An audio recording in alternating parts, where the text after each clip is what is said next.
In today's video, we're going to show you the most effective way of adding new ad groups to achieve the highest possible click-through rates, conversion rates, and quality scores inside your Google Ads campaigns. Now, just to briefly explain what ad groups actually are, they're basically just closely related keywords and ads. So as you can see here, for example, for a landscaping campaign that offers multiple services, we've got a separate ad group for each of these services. So that way you can group keywords that are highly relevant to each of these services together. And doing so, then you can make highly relevant ads for each of those keywords as well. And what I'd highly recommend doing with that as well, then, is that for each of those ad groups, have a highly relevant landing page that is highly aligned with the keywords and ad copy of that ad group as well. And the reason why you want to have proper ad group structure as much as possible is because if you put a highly relevant ad in front of someone that matches exactly what they search for, they're more likely to click on your ad over any competitors, and this is going to increase your click-through rate, which will give you a higher quality score and lower your cost per clicks, but also more importantly give you a higher conversion rate as well, because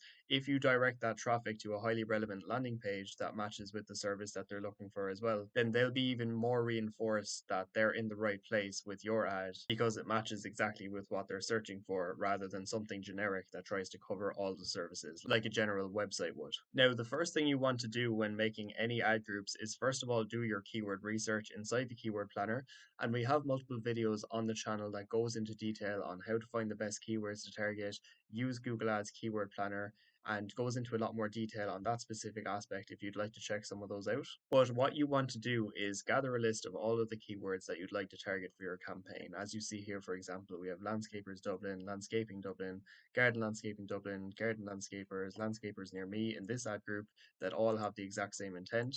And then in this ad group, we have artificial grass landscaping, artificial grass installation, artificial grass supply and fit, installation of artificial grass. And just to show you the keywords of another ad group, for example, for fence installation, we have garden fence installation, garden fencing fitted, fencing companies, and so on. So you get the idea that first of all, you want to do your keyword research using the Google Ads keyword planner. And what you want to do when you've gathered a long list of keywords, all of which are relevant to what you want to target, is split those keywords up by intent then.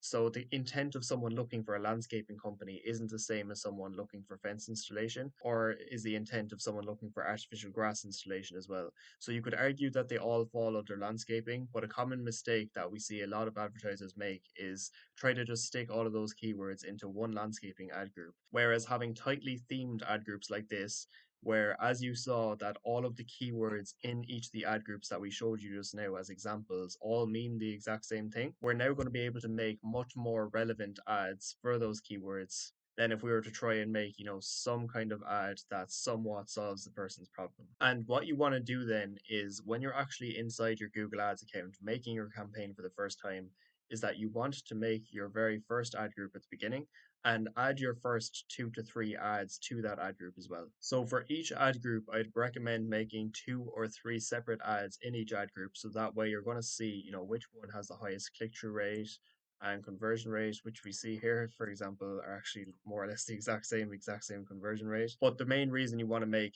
2 or 3 ads in each ad group is that you get a lot of data early on as to which ads are actually performing the best. And we see which ads are performing best very quickly as well, because we have 3 pinned headlines and 2 descriptions. So for the most part, don't use all the headlines and descriptions that we can use, which is why we have an ad strength of 4 here, which isn't the topic of this video, but we have got a separate video as well on that if you'd like to have a look. But what you want to do for your first ad group is write your ads with the relevant headlines and descriptions with your keyword focus, and you also outline the benefits and call to actions in each ad as you normally would. And once you have that first initial ad group, then is go back to ad groups, and let's just say for this campaign, the artificial grass installation was the only ad group that we were working with. Then all we would need to do is select the ad group, press edit, and then press copy, edit again, and paste. And then select the campaign that you're running, press done, and you can pause new ad groups after pasting because we're going to change this ad group around. And the purpose of this is that you can copy and paste your initial ad group once you have it made, because you don't want to have to write brand new ads from scratch, because let's just say you had 6 ad groups and you wanted to have 3 ads in each. That means you'd have to write 18 ads individually if you were going the manual route.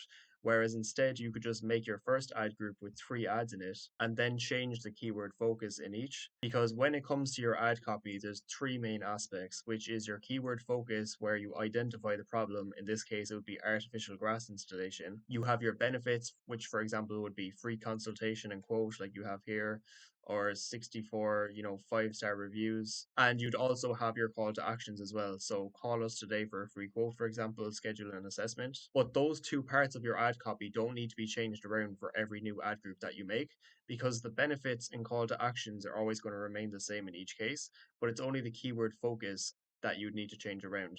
So let's just say this new ad group now was for patio installation. You would change the name of the ad group to patio installation rather than artificial grass. You would go to keywords as well. You'd actually make sure that you change all of these keywords for the keywords of the relevant ad group, and then go back to ads then, and you have ads written for you now. You don't need to make these new ads from scratch. All you would need to do is go through each of the ads, and wherever it says artificial grass, you could change that for patio, for example, if it was for patio installation, or just change artificial grass to fence if it was for fence installation. And you can see from that all you have to do is just swap around a few words in each ad, and it's just going to save you a lot of time, especially if you're planning on making, 5 or 6 ad groups or even more for your campaign. And finally, then as well,